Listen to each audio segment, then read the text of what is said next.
What's going on, family? We are officially on the journey to 1 million subscribers, and my team and I are giving away $30,000 to help you pay off your consumer debt. That's right.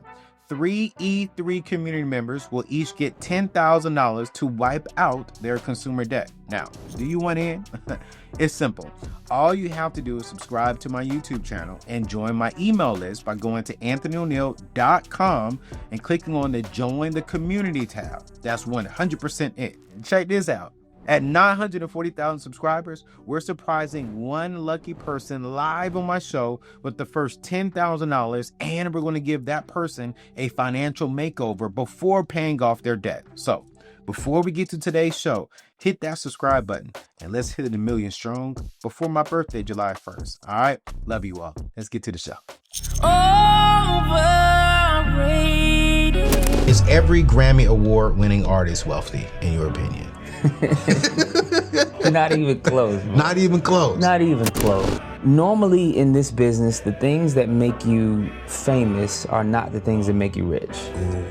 If we do have faith, then I think we do run after the things that we believe God has told us to do. That's good. Everybody's Instagram bio basically says they're Man the of God. Of God. Everybody, they don't say much. They just say Proverbs something. And I said, this is what God is telling me, but I'm scared because the moment I resign, I'm going to lose 75% of my income. He arguably one of the greatest of all time, Kirk Franklin, he once told me this. Yeah. He said, as long as there's tension, man of God is beautiful. We represent him. People ask what we need.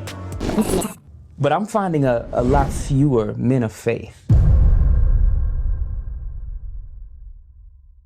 Before you climb any higher, Jonathan McReynolds, man, Grammy Award-winning artist, author of this latest book, is in the building with us today, man. Jonathan, I want to get straight there. Do it. Grammy Award-winning artist. Yeah. How many Grammys do you have? 2. 2. How many have you been nominated for? I think 7. 7. Yeah. How long have you been in the game? It's been a while. It's been a good minute. My first record came out in 2012. 2012. So we got 13 years. Okay, 13 years in the game, 2 Grammys, nominated for 7. Yeah. So I gotta ask this question, and I think a lot of people when they see this Grammy Award winning, they see you on the stages, and man, you've sung with not just gospel artists, some of the biggest names in the industry. So when people see you on stage, the very first question I'm often asked is like, man, I think Kirk Franklin making this, I think Jonathan's making this, and they got me making that, they making millions. Like, when you have Grammy, is every Grammy Award winning artist wealthy, in your opinion? Not even close, bro. Not even close. Not even close. I'd say maybe 5%. No, I think I've told a lot of people, normally in this business, the things that make you famous are not the things that make you rich. Ooh. The opportunities, the platforms, the appearances that make you famous. If you see me on TV, chances are I'm making a lot less money than when you just see me on the road at a tour stop.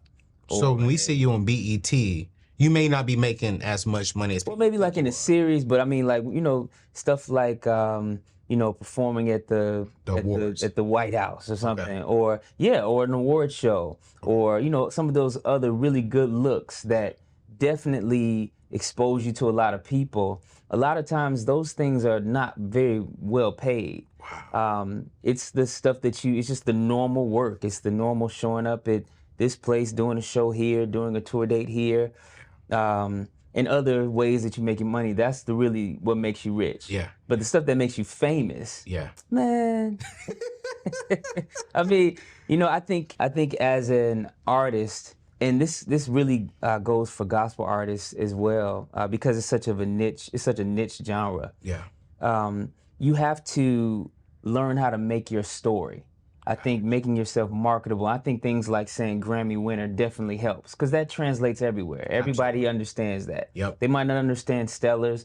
They might not understand that you brought down the house and you flipped the church. That they might not understand that. Right. But they'll understand number ones on blah, blah, blah, blah. Yeah. And so I think rather than maybe just accepting these awards as I've made it and it's kind of like a pat on the back, if you can parlay that into a tool for marketing to help you tell your story of who you are, that's why Coca-Cola needs to give you a shot. That's why McDonald's needs to hear your stuff. Yes. That's why these people, Live Nation or whatever, they need to take you seriously. If you can parlay those things into your story, now you got something. Now maybe you can flip the fame and the accolades into actually making more money.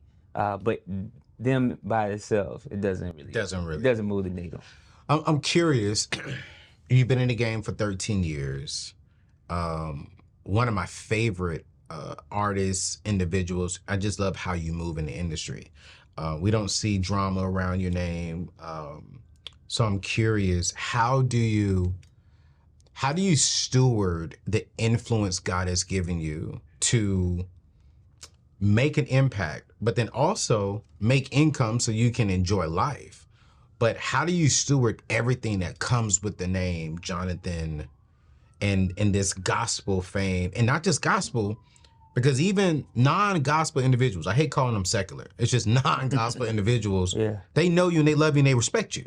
Right? And so we've seen the Tyrese's, we've seen the celebrities give you mad love.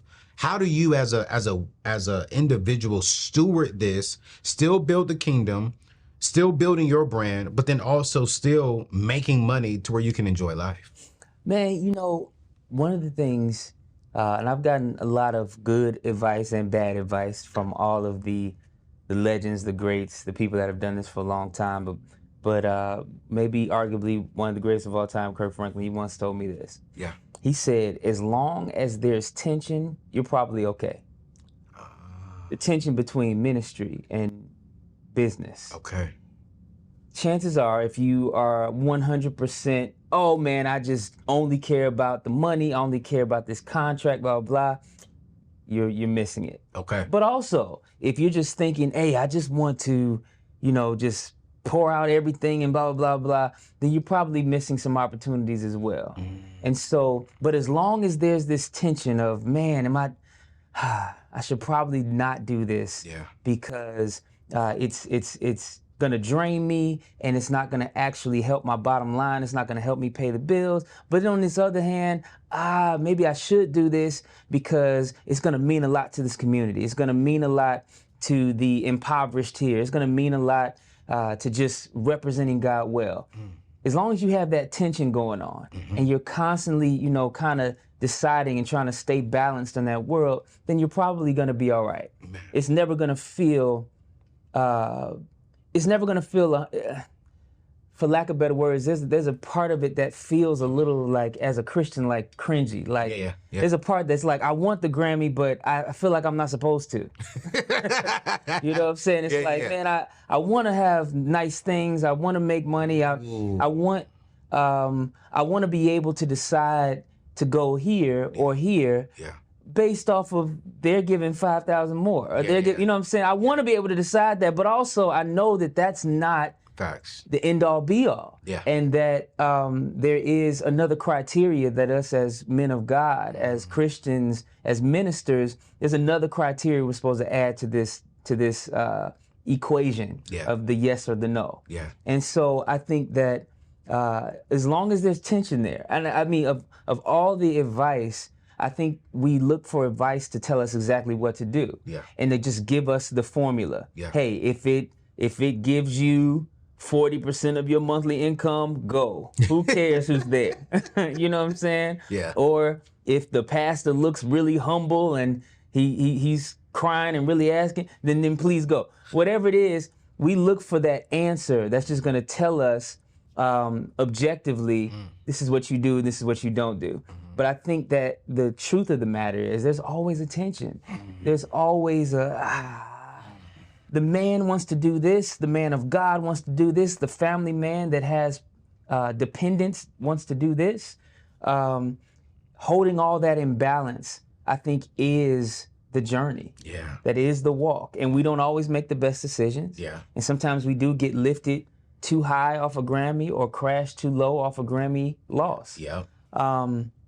But that tension, I think, is part of the working out your own salvation in fear and trembling.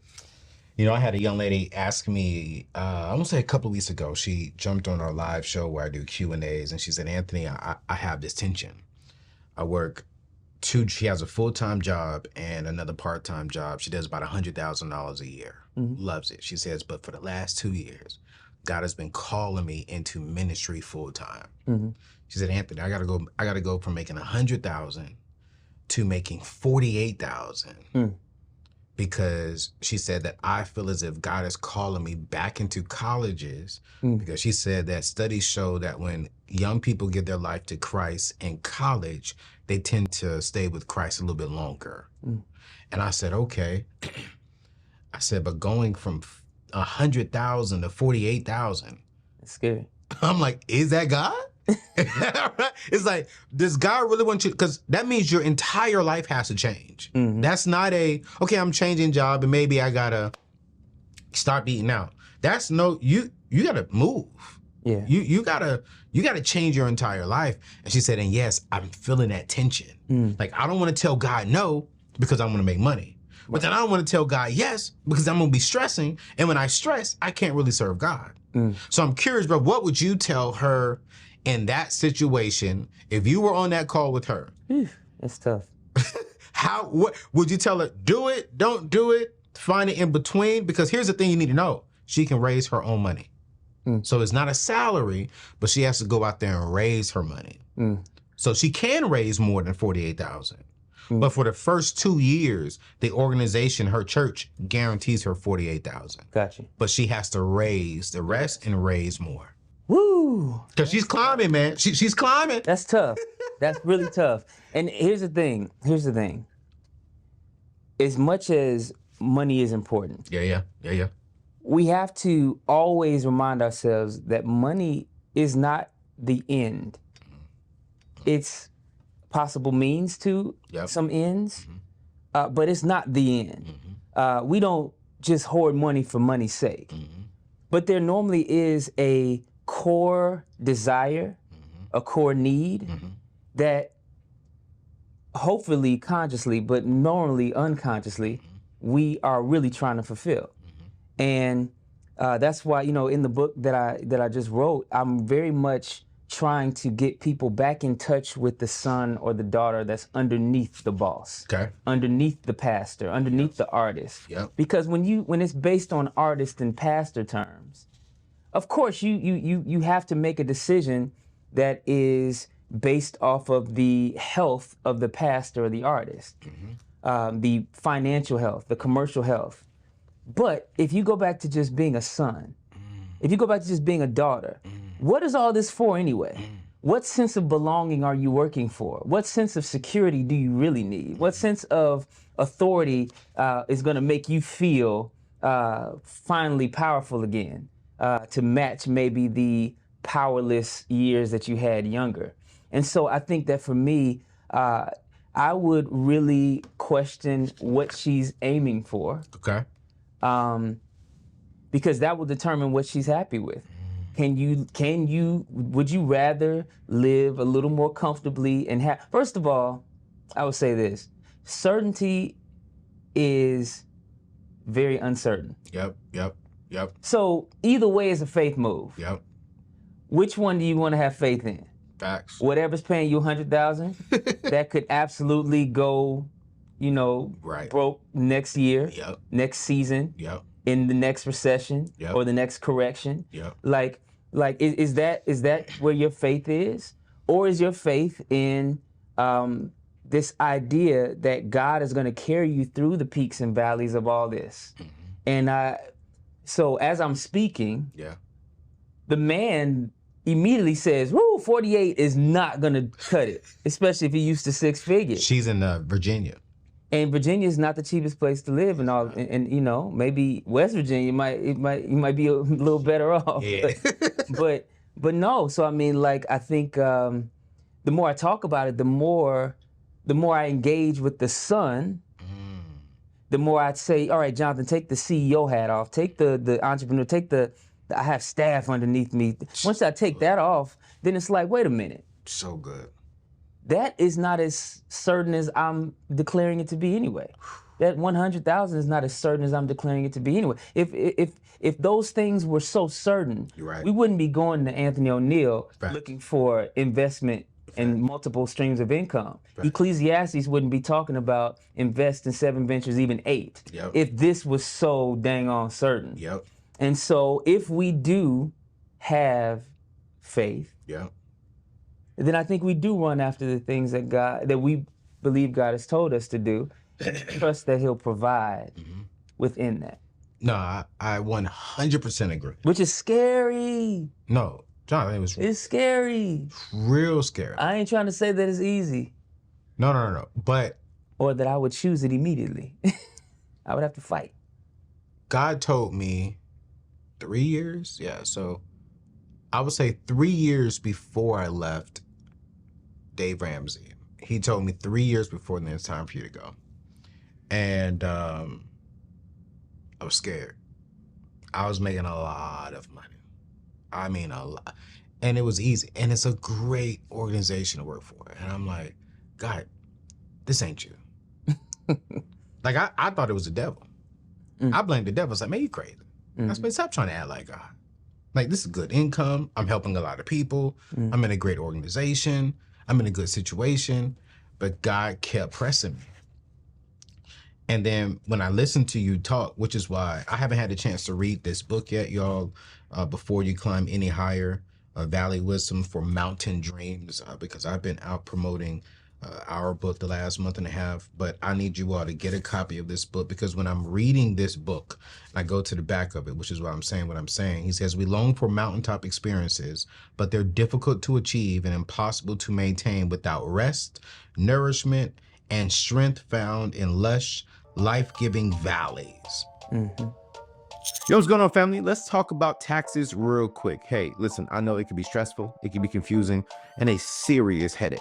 But what if I told you that my people over at Redefined Revenue have already helped their clients get back millions of dollars, almost $1 million in tax returns? Yeah, I said it. That's real money back in their pockets where it belongs. You see, Redefined Revenue isn't just about filing taxes. They're about keeping more of your hard-earned money, planning for your future, and actually helping you understand what's happening with your finances. Let me break it down for you. You see, more savings, they will find deductions and credits most people will miss. Less stress. No more last-minute panic or guessing games.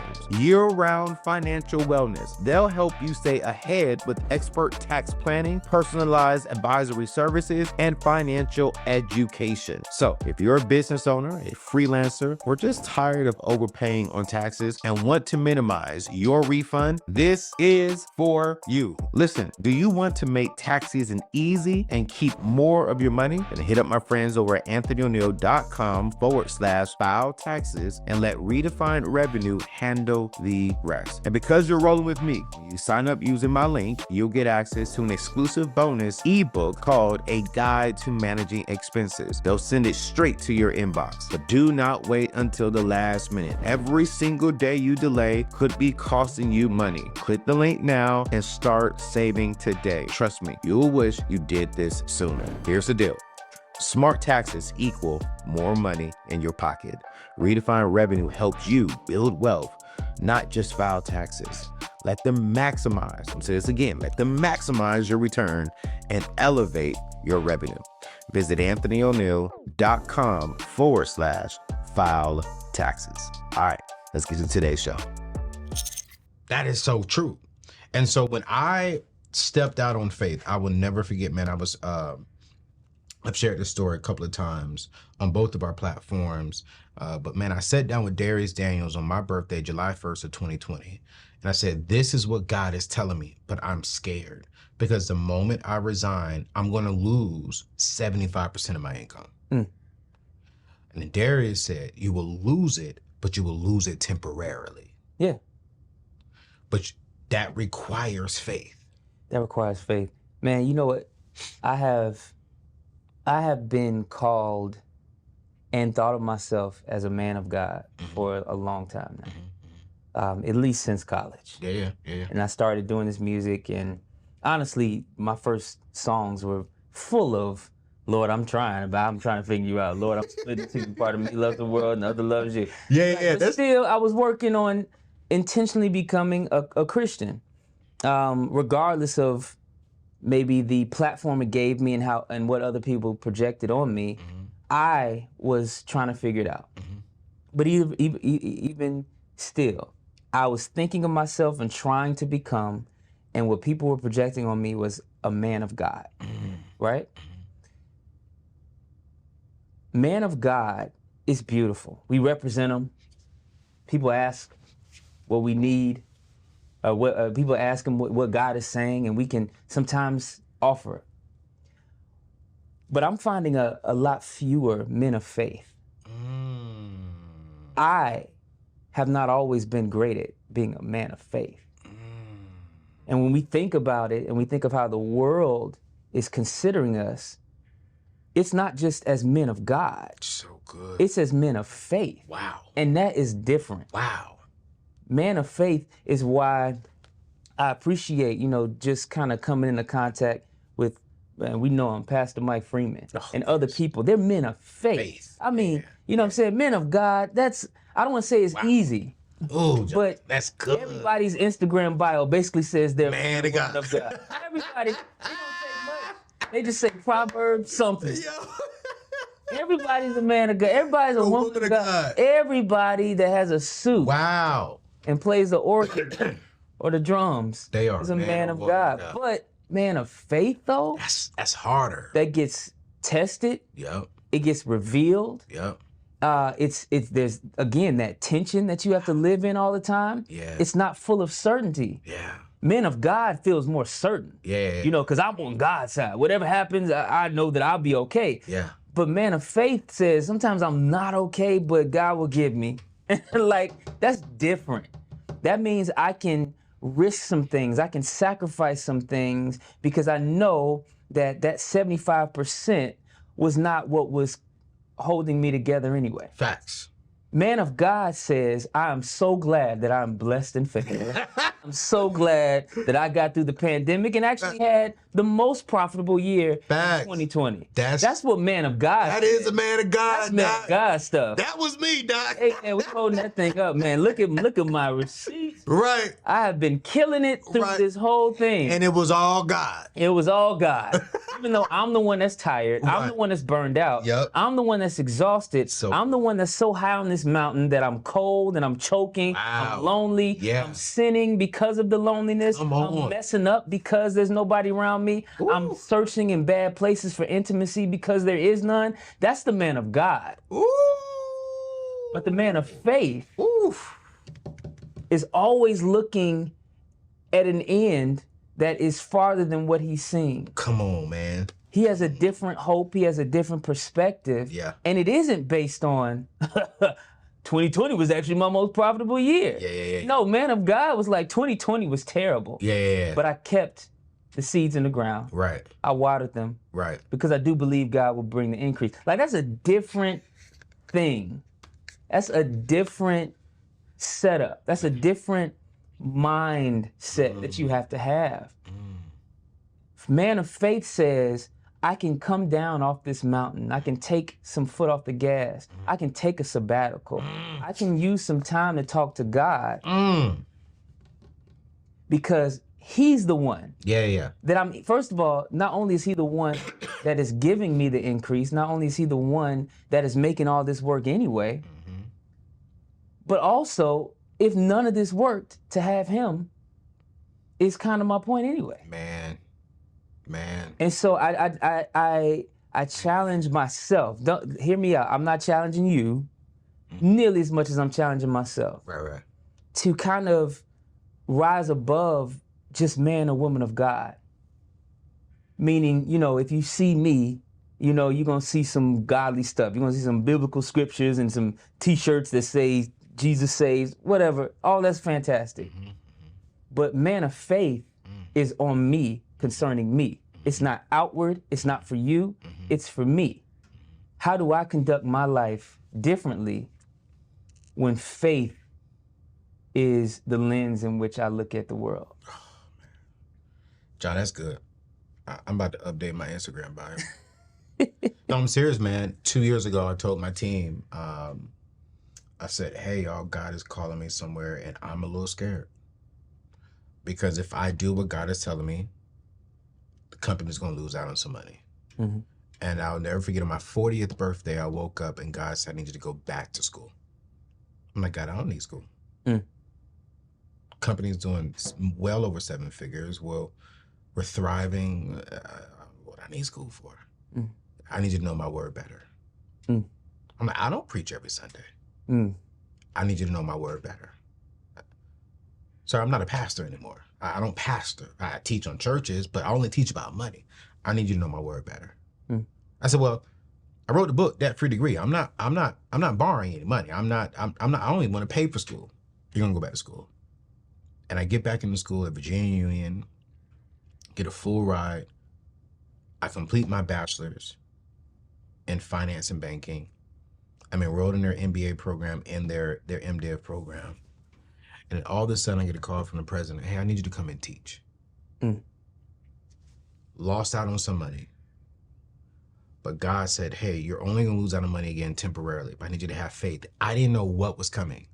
Now all of a sudden, I completed my bachelor's, I'm getting my master's program, and now I'm in schools teaching biblical stewardship that I did not see 4 or 5 years ago when I started this journey. Love that. And I'm like, that's a man of faith. Because the man of God in me was like, God did it all and I'm good. Hey, man of God is like, hey, man, I'm like, set. I'm straight. God, I think I made it. Like, God, I mean, look at God. Look at God. But then now, and even when I talk to this, faith says you can't look at God. Like, you can't even see him. Bro, and faith says, correct me if I'm wrong with this one, because we're having a conversation here. It's not even my notes. Faith says you can't even tell other men and women of God, because when I told them what I was doing, they was like, you're crazy. Like, why are you doing that? Yeah. You don't need no more education. You got all this. And I'm like, yeah, but God told me to do it. So when everyone is telling me no, I still had to move on faith. When in your season of life, in this career, have you ever been in a place where you know this is you, this is faith, you got to do it, but everyone was like, Jonathan, I don't think you should do that? I mean, I think my whole career has been like that. Wow. To be honest, especially the start. Now, again, you can... Now there's a certain level of success and buy-in that I don't have these same fights. Yeah. But I actually have printed out an email. It's a little messy. It might have been messy for them to send it to me. But an exec. This is after I had done Make Room and things had turned out pretty well. He sent me this email just to show me kind of what the press was about me around the label when I first started. And it was literally like, I don't know why you are giving me this guy. I don't know why you are wearing me out about this Jonathan McReynolds guy. We don't see this thing working out for him, or blah, blah, blah, blah. And the idea was, if I could just change my music to something that was more traditional, more church friendly, more whatever, then that would be enough. Wow. And I think that for me, it became a rejection of doing something outside of how I know God built me. Yeah. You know what I'm saying? Like, I can't do it. I can't do it. I'm with you. Overly repetitive song, I can't, I don't love it. Yeah. I couldn't make a whole career of that. So I think it was in that moment I had to trust my DNA a little bit more than the trend at that time. And now over time, the trend has kind of moved with me. Facts. Or because of me, whatever, Facts. However you want to say it. Facts. Gospel music has shifted to where I was on the fringes and now I'm kind of in the middle. You are. You know what I'm saying? Facts. And so I think that, the first thing I think of, and there's probably a lot of little stories in between where, faith won. But also there's some moments where I probably went for what I thought was sure, and it wasn't. you know, things, sometimes you look at your Instagram, we were talking about that earlier. Yeah. You know, you look at your Instagram following, you look at this, and you just assume this should work. Yes. And it reminds me of in the Bible when it's like, you know, these two men say they about to go into town, they about to make a profit. Yeah. And God is looking like, you sure? Right. It's that certainty. You just feel like, I got it. I figured it out. Thanks, God. Facts. 5 + 5 = 10. Facts. Cool, we're gonna do this. And I think there's been a lot of moments in my life where I've made the calculated choice. I've made this should work choice. We should just have a show here because every time I come here, they sell out 3 times. So let's just do another show here, and I'm sure that it'll be easy. Those things never work as much as the stretches, as much as the, I don't know, but you know, let's make it work. I'm not sure. Yeah. This is kind of weird. This is kind of awkward, but that's that man of faith stuff. And understand that that's how God is going to deal with us, even if he doesn't deal with everybody else in your company quite the same way. You have this book, bro, because, man, you're talking so good right now. And I'm excited to get into the book. I'm going to probably read this in about 2-3 days. How many pages is yeah, I do it in 2 days. Binge. I'm about to binge it, Doc. Before you climb any higher, as an author, I know all my books come from a personal story and journey. What sparked this book when you talking about before you climb any higher? And then I want to add note to it. You have before you one color, climb any higher, a totally different color.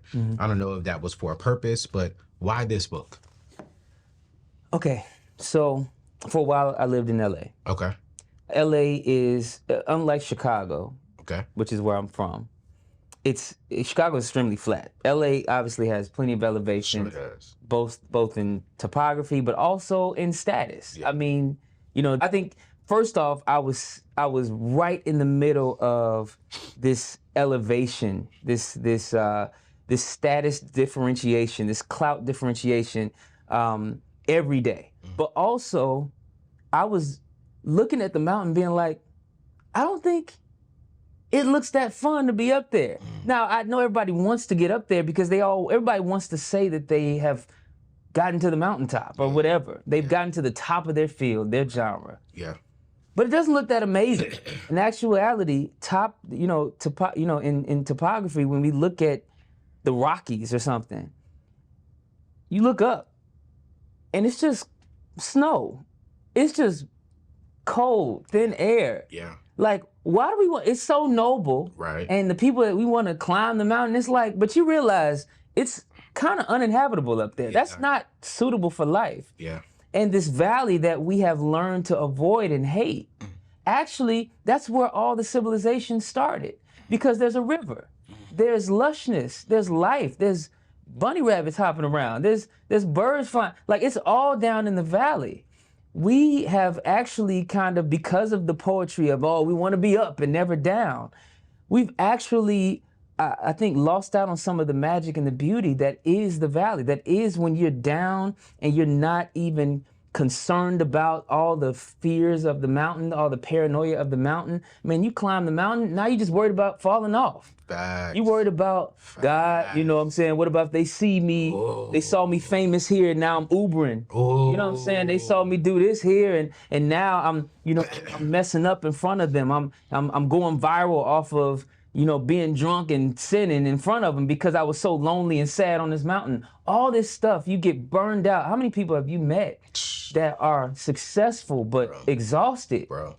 So I mean, they have this beautiful big house, but they can't get out of bed. Facts. Thank goodness they got a king-size bed, California king, you know what I'm saying? Because that's where they stay, because they don't even have the energy to get out of it because of all that it took to even afford all of this and make all of this. And so understanding that balance of, we are gonna climb, we do have missions, we do have assignments, we do have careers, but also you have a title that you don't have to earn. And that's your number one title. And that's the one that needs to be addressed or you will die up there. And that's just being a child of God. Yes. That's just being one of his kids. That means that you're not primarily a person who takes care of something. You're primarily something that's being taken care of. Yeah, yeah. you're not someone with dependence nearly as much as you are a dependent. Come on, man. You know, and that is such a countercultural thing, because we're not, no man, I'm a grinder, I'm hustling, no man, I'm responsible, I'm a solid man of God. Yeah. I do what I gotta do, man. Yeah. And honestly, we spend so much time climbing in that regard that we really miss out on life. The actual belonging and acceptance and unconditional love that we do have access to, we just won't feel it because we have climbed too high up into the clouds. Bro. And won't come down. Bro. You know, just talking to you, man, you say, have you ever met someone at the top and they're lonely? I'm like, bro, that was me. I chased the mountaintop. I chased the success. I was chasing all of that. And when I got up there, man, I was looking down. And here's the truth. I wished I was down there. And they all wish they were up there. Exactly. And you like, hey, honestly. we can trade it. We can trade. Man, you don't understand. Well, you probably do understand.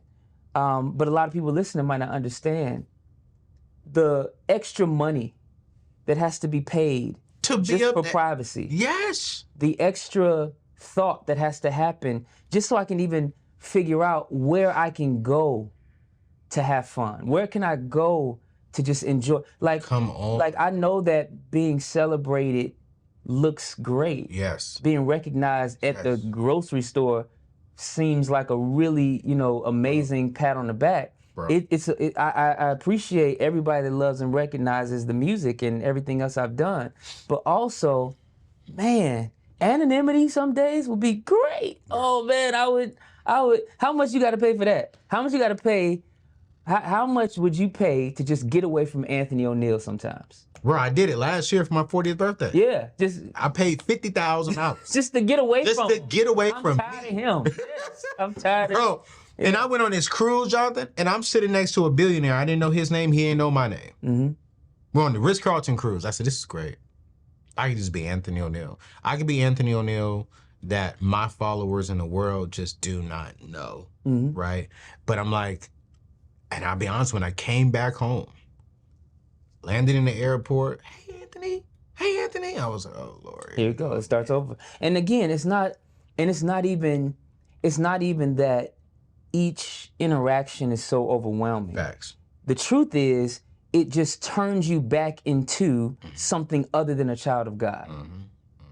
There's something a little inhumane about it. It takes the human out, and then now you become, again, a symbol. You become a lifted up person, a elevated person on your perch, on your platform, and the more that people on accident, they're not trying to do that. They're not trying to take away your life and intimacy with God in those moments. Facts. But they're just happy to see you. Yeah. And that's dope. But what you always have to monitor is that each moment that drives you up this mountain, it could just be a little fanfare. It could just be because your nephews and nieces need a little something, or the family is looking at you to be a man of God, or your teacher asks you to come teach their class, or your favorite pastor calls you to. It's all these not bad things that happen, but if you're not cognizant of all the things that push you up into that cold, rarefied air, you have a really hard time trying to figure out how to ever come down. And so even a part of the book is, now that we've come down, now that we've gotten off this mountain for a second, we know we have to go back up. But now how can we do it differently? That's so good, bro. So that now we know our way back down. We know what it takes. We know what friends to call. We know what scriptures to read. We know what prayers to pray. We know which phone to shut off. Whatever it is, now we know how to get back down. Because ultimately, I just feel like a lot of us, we're going viral, we're having scandals, and it's not because everybody just has such low character and they shouldn't have been up there in the first place. No, it's because they're tired. They're exhausted. They're burned out. They have been artists so long, pastors so long, they haven't been a son or daughter in a long time. Son, that's good. when I look at the sins of my life, when I look at the mistakes in my life, it wasn't because I had a lack of integrity and character. Thank God I never had no scandals. It was because I was a man and because I was tired of being the man that everyone was put on me. And even what you put on yourself. Exactly. I was about to say that. What I accepted, what I was going for, but I wasn't doing it in a healthy way. Yeah. Like I'm just striving, but I didn't have mentors. I didn't have solid brothers around me. I didn't take breaks. I didn't step back. I wasn't going to therapy. I was making bad mistakes because I was striving to be this man of God. Is father around? Yeah, both of my fathers are around. You know, and trust me, they was correcting me along my journey, but I ain't listening to my daddy. Like, I'm doing things I ain't never done before. Right. You don't even have a blueprint. Right. So I'm like, Dad, you've never built what I built. You've never done what I've done. You never accomplished what I've accomplished. You're an amazing father. Elevate this. Every time you said that, I just saw you get higher and higher. I mean, you don't even know who I am. You don't even know about these problems. You ain't done this before. And you just keep going up and up and up, and you keep removing yourself. I talk about it in the Bible, in my book. I talk about how every time I talk to my mom, something about it gets under my skin. As much as I miss my mom, I love my mother. Everybody knows she's always around. Yeah, that's my buddy. That's the queen. Yeah. Until there's another one, she's the queen. Right. But man, I call her, hey ma, you good? And as soon as she starts talking in her motherly pace, I'm thinking, how quickly can I hang up? So what's happening? So what's new? What's happening? Whatever it is, it's like their pace, the motherly, fatherly pace, treating me like a son. It's so beneath me. I don't move like that. Do you know that I'm a Grammy award-winning artist? Do you know that I have this in my mind? Do you know that I already have a bachelor's? I already have a master's? Yeah. You know I'm already doing this? You know I'm in Mensa? Do you know I do this? You know what I'm saying? Like, talk to me on that level. Right. Like everybody else is talking to me. Right. They talk to me like I'm a son. Bro. And I realize in that moment how incompatible I am with that type of language. Wow. How incompatible do we become with sonship? Because we are now fathers. We're now entrepreneurs. We're now leaders. We're now bosses. We're now masters. How incompatible I am with my mother's pace and tone, and how incompatible do I become with God's pace and tone, because I'm so concerned about the affairs of the mountain. Bro, you just convicted me, man. I ain't gonna lie, no. Call your mama. That's what I'm trying to say. 'Cause every time I talk to my mama, she talked to me like I'm 15. I'm like, Mama, you do understand who I am, right? Yeah. I be thinking that in my head. And me and her will get it. Mama, comment, let me know if we're right. I'll say probably about every 3 conversations, me and my biological mother, because my biological parents never got married. So they married outside and married 2 other great people who I love as my parents. But me and my biological mom, I'll say about every 3 conversations, we're going to argue. It's going to be a conversation. I've never disrespected my mom, never will. But we'll have that conversation. But it comes from, like, Mom, I'm not 15. Yeah. Like, I'm 40. I'm a grown. It's the sun breaking out. It's like, come on. I'm old now. But one thing I have respected about that, though, Jonathan, is it keeps me at the bottom of the mountain. It keeps me to where I enjoy, right, being around people and I just want to be normal. I do not want to be the guy on YouTube who you all follow. I don't want to be the money expert. I do not want to be the pastor who pastored you in the youth and college days. I just want to be Anthony Bernard O'Neill and have fun. And when I go around my family, I'm that guy. They care nothing about nothing else. And they keep me in the son mode. They keep me in the brother mode. They keep me in the cousin mode. They don't care about none of that other stuff. Man, this is refreshing. But sometimes in my head, I'm like, I need y'all to put a little more respect on my name, because they do, but y'all don't. Yeah, and I mean, I think that ultimately, even though you are a man of God, even though I am a man of God, we still got egos. We still have these things that drive us up this mountain, this avoiding of mediocrity, this avoiding of being disrespected, these complexes. I want to be a hero, I want to be a savior, whatever it is. And again, when we're crucifying ourselves to the cross daily, a lot of us are thinking about sins. And a lot of times it's also ego, lies, just stuff that you're telling yourself that hey man, I'm more than that. I need to be more, you know what I'm saying? And all of that, again, that has its place. I definitely don't want to disempower anybody, unempower anybody. Yeah. But I think that sometimes because of that fight to be respected, we forget what even respect might look like. So good, bro. If it's not bowing at your feet. Yeah. We start to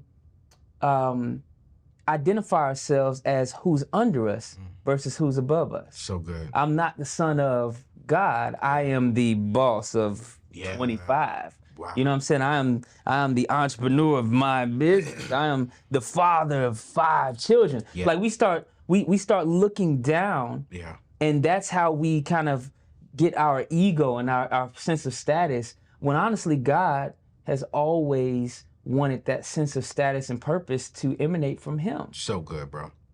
So I tell everybody this, and then I'll stop talking.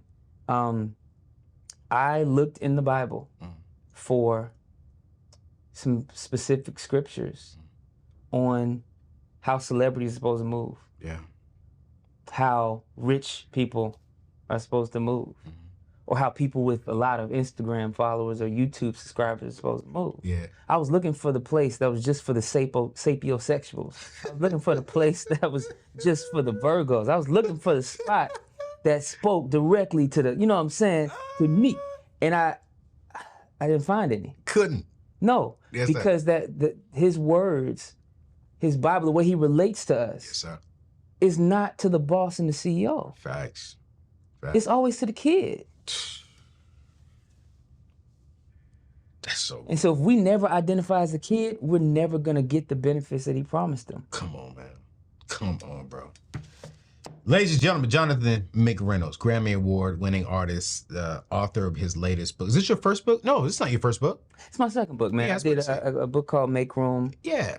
Back in 2020. Yeah, I was about to say, I read that one. Before You Climb Any Higher, Valley Wisdom for Mountain Dreams. I want to encourage you all. We're going to link inside of the show note to get this book, man.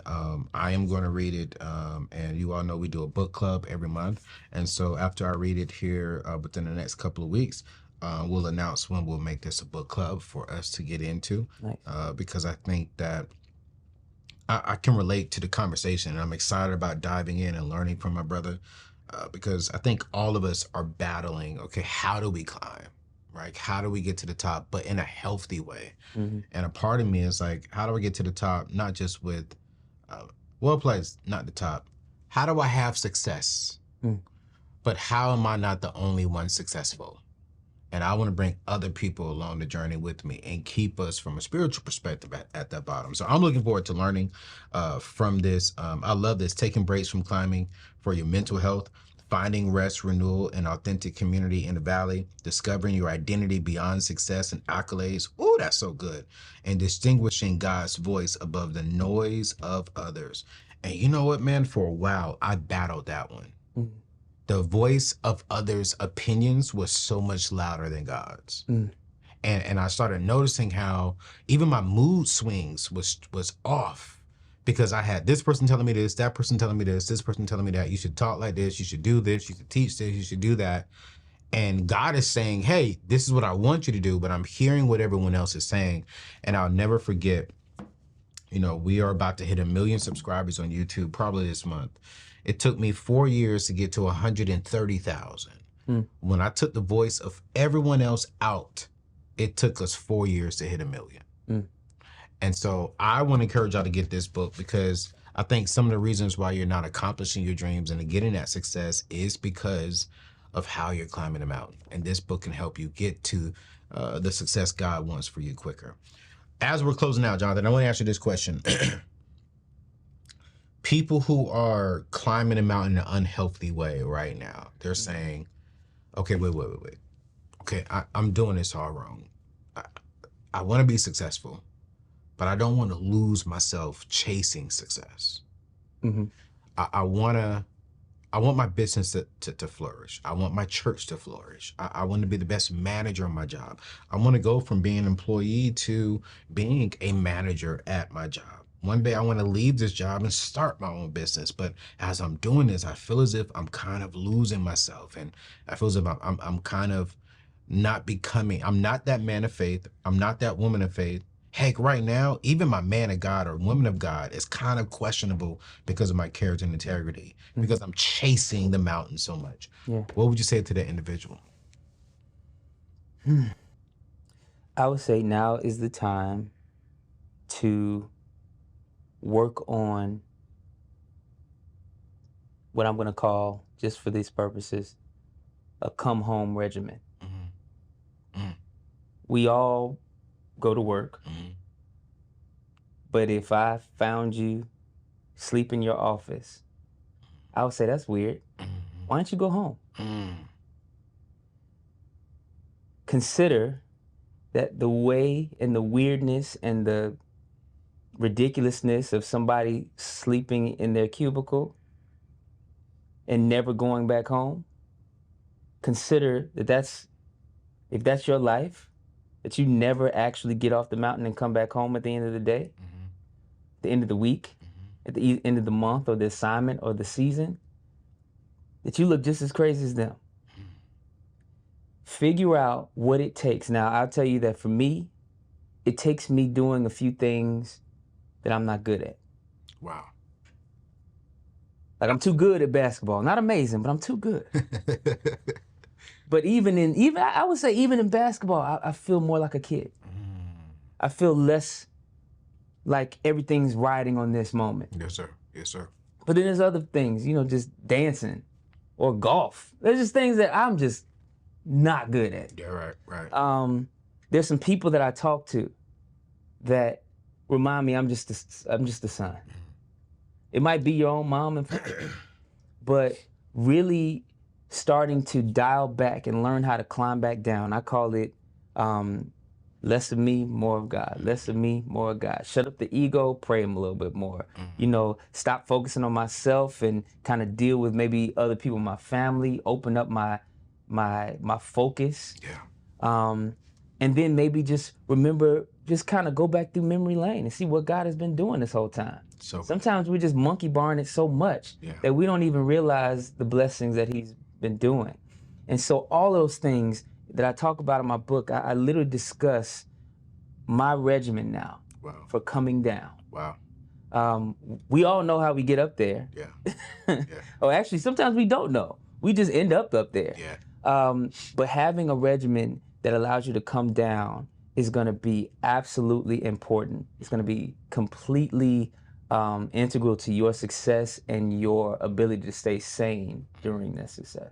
Listen, y'all, I know we went over our time. It's hard for us to hit 30 minutes, y'all. I'm so sorry, but for those of you all who stayed to the very end, thank you so much. We're going to link all of Jonathan's information inside of the show notes. We're going to link this book. We're also going to link his Instagram. We're going to even link his iTunes because, y'all, his music is by far, I've had several opportunities to share stages with him, either him doing the music beforehand and speaking or at a conference. We actually just was at a conference together. And I want to say, while I'm not looking at him, we had church because of him. And so I came in the next day. It was like, hey, man, him and Pastor Freeman, Dee Freeman, love you, mother, just tore the house up. And I'm like, that Jonathan McReynolds and Pastor Freeman, what in the world?